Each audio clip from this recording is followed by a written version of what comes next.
This free step-by-step video comes to you directly from Haynes. You can complete more than 200 jobs on this vehicle when you purchase the complete Haynes online manual at haynes.com. Open the boot lid. Prise open the access flap from the boot lid trim panel.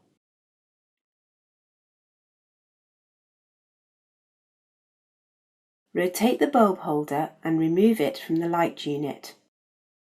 Press and twist the relevant bulb anti-clockwise and withdraw it from the bulb holder.